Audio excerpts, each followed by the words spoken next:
Ассаламағалейкум достар, сіздермен бірге мен Алпан Сокей міндетті түрде біздің осы каналымызға тіркеліп, және қоңырау бар ғой шетінде, соны бас қой, өйткені алдағы уақытта қызықты деген видеолардың бәрін осы жаққа салатын болады. Сауд Арабиясы туралы сөйлескім келіп тұр да.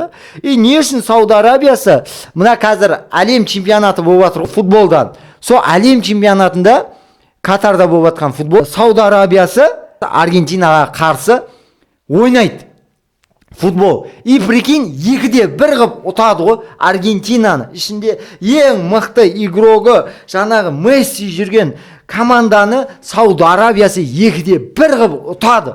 Ойлаш. Енді қазір бұл жерде Мессидің настроениесі жайлы айтқым келмейді. Біздің тема жаңа ұтқан команда туралы болып тұр ғой. Месси, по-любому сен мықтысың, бірақ ұтқаннан кейін жаңағы не істейді? Сауд Арабиясы деген вообще негізі көп естуім бар. Мұна подарка дегенге щедрый халықта, олардың байлар ше аямайды вообще, не қалайсың деген сияқтысы. Енді ойлашы, мысалға сен олардың кәдімгі ең мықты деген өзінің ұлттық командасы әлем бойынша ең мықты Аргентинаны 2-1 қып жеңгеннен кейін олардың о жақта бұрынғы біздің қазақтар сияқты бөлінеді. Ата бабаларымызда ханның баласы деген система бар еді ғой. Қазір ғой бізде президент, премьер деген сияқты. Қазір де оларда сол дүние сақталып қалғанда, оларда король деген бар, патша, патшаның баласы, наследный принц деген дүние бар. Дәл осы наследный принці, патшаның баласы Мұхаммед ибн Салман, әрбір ойыншыға бір Роллс-Ройстан сыйлайды ғой. Ойлаш, Роллс-Ройстан. Сендер мына біздің Сауд Арабиясының ең мықты команданы, Аргентинаны жеңген үшін әрбір ойыншыға, әрбір 11 ойыншыма әрқайсысыңа, бір Роллс-Ройс Фантом ғой, еще ең қымбаты. Фантомнан сыйлайым деген ғой, ойлаш. Роллс-Ройс Фантом дегенше, қалай айтсам екен, $550 000 тұратын машинада 550 000, ойлаш, көзі алдыңа келістірші, $550 000. Мен қазір мына жерде теңгемен біліп берейін бе, қанша екен? Ойбай, 258 миллион 700 000 теңге.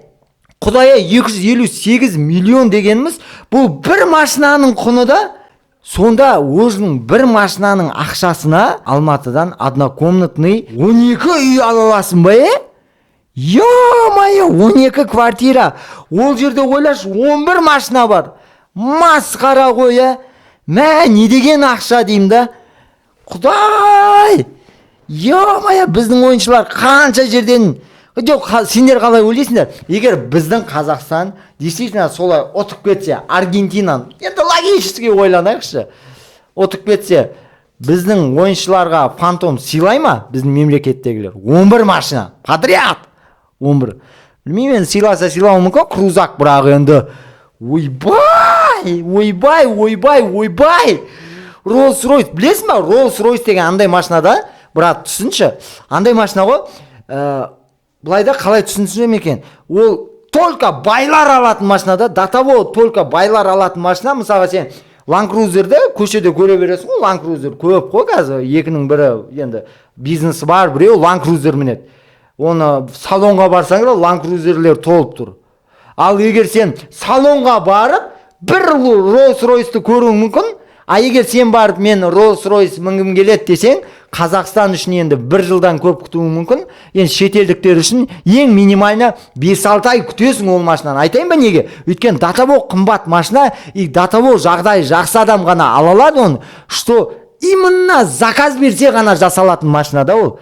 Ойлаш, 11 машина енді заказға кетті ана жерде.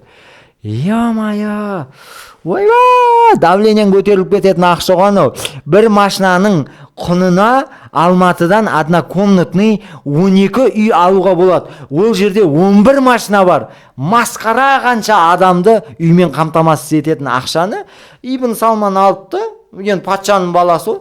Міне, давайте 11-ің ба? 11 ғой, иә? Роллс-Ройстан 11 машина бересіз.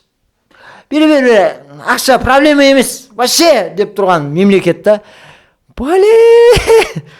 258 миллион, брат! Әшейін бір машина. Білмеймін даже, сен ойын қандай вообще? Айтшы, жарайды, бұлай сұрақ қойсам. Аргентинаны ұтты, дұрыс қой, Мессидің командасын ұтты. Саған сұрақ, Rolls-Royce мінетіндей достойный жеңіс па? Қалай ойлайсың?